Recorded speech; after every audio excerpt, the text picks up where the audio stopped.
Salut à toi, bienvenue dans cette autre vidéo. Aujourd'hui, je vais t'expliquer quelque chose de fondamental dans la germination des semences. Quand je parle de semences ici, je parle beaucoup plus des graines. Comment tu peux réussir la germination de tes graines. Ici, je fais allusion aux graines de papayer, aux graines de goyavier, aux graines de corosolier, aux graines de pamplemoussier, aux graines de pommier. Comment tu peux réussir la germination de ces graines? Parce qu'on a compris que beaucoup achètent les graines un peu de partout, mais ne parviennent pas à transformer cette graine en jeune plante ou en arbre. Donc, si tu es intéressé par cette thématique, tu t'actives à la chaîne, tu t'abonnes à la chaîne, tu partages la vidéo et tu poses autant de questions que possible. C'est parti pour la vidéo. Là-bas, nous produisons des avocatiers greffés, des orangers greffés, des manguiers greffés, des mandariniers greffés, des citronniers greffés, des pamplemoussiers greffés, des pruniers sélectionnés, des goyaviers sélectionnés, des corosoliers sélectionnés. Nous avons des semences de tournesol. Salut à toi, bienvenue sur la chaîne, je suis Romuald Fogoquin. Sur cette chaîne, je te parle d'agriculture et d'élevage. Et aujourd'hui, je vais t'expliquer quelque chose de fondamental dans la réussite de l'agriculture. La transformation de la graine en petite plante ou en arbre. Ceci ne peut que se faire par la germination. Donc, dans la vidéo d'aujourd'hui, je vais t'expliquer comment tu peux faire pour réussir la germination de tes semences. Nous avons à notre disposition une pléthore de semences, mais beaucoup d'agriculteurs ne parviennent pas toujours à réussir la germination. De ce fait, on a décidé de faire cette vidéo pour les expliquer les spécificités de certaines semences et comment ils peuvent faire pour réussir plus facilement la germination. Bon, avant de commencer, je veux déjà vous expliquer qu'il y a plusieurs catégories de semences. Il y a des semences où il faut lever la dormance, c'est-à-dire que faciliter la germination. Et il y a d'autres semences comme le maïs, l'haricot, que dès que c'est en contact avec la terre et avec l'eau, c'est-à-dire la terre bien mouillée, ça germe automatiquement. Certaines semences ne sont pas comme ça. Par exemple, le goyavier, ce que vous êtes en train de voir sur votre petit écran, c'est mon jeune germois de goyavier, variété thaïlandaise. J'ai acheté ça depuis la Thaïlande et il fallait germer, il fallait réussir la germination pour avoir des jeunes plants en prélude à la campagne agricole de mars 2025. Comment j'ai fait pour avoir ces graines, ces jeunes plants comme vous êtes en train de voir? La première chose qu'il faut comprendre, c'est que la peau de certaines graines, c'est très difficile à pénétrer par l'eau. Donc, pour lever la dormance de certaines graines, il va falloir qu'on trempe ça un jour. Par exemple, pour les goyaviers, tu dois tremper un jour. Pour les papayers, tu dois tremper 2 jours. Et pour des autres espèces, tu peux même jusqu'à 3 jours.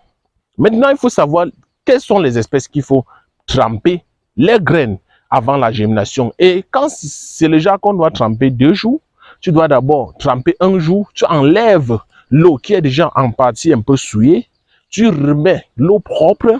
Tu trempes encore le deuxième jour avant de passer maintenant, avant de mettre ça maintenant au sol. Ça, c'est le premier facteur. Le deuxième facteur que vous allez constater, c'est que vous voyez que ici, c'est la suie de bois. Je n'ai pas mis ça sur la terre ferme. Pourquoi? Parce que la terre est un peu plus poreuse. C'est-à-dire que la terre laisse passer les graines plus en profondeur. Et la graine doit être en contact avec l'eau, en contact avec la terre et en contact avec le soleil. C'est-à-dire que tous ces trois facteurs doivent être représentés. Maintenant, pour éviter l'infiltration très profonde des graines dans le sol, on fait d'abord une légère couche de fiente. On fait un plancher, on met une légère couche de fiente au fond. Après la légère couche de fiente, on met un peu de suie de bois. Comme vous êtes en train de voir, ça c'est pour le cas des graines de goyavier. Ce que j'ai fait sur les graines de goyavier pour avoir des jeunes plants de goyavier que vous êtes en train de voir. Après ça, je mets les graines, comme vous êtes en train de voir. J'ai mis les graines en lot, en petits blocs. C'est-à-dire, je mets ces petits blocs, je laisse un peu d'espace vide. L'espace vide, s'il va me permettre de faire l'entretien. Vous voyez que j'étais en train de faire le sarclage aujourd'hui. Ça va me permettre de faire l'entretien. Et lors de l'entretien, je ne vais pas confondre les mauvaises herbes à mes graines. Parce que je sais déjà que sur l'intervalle-ci, il n'y aura que des mauvaises herbes. Après ça, je mets un autre lot de graines. Après, je mets de l'espace. Et après avoir mis les graines sur la suie, je mets encore une petite légère couche de suie.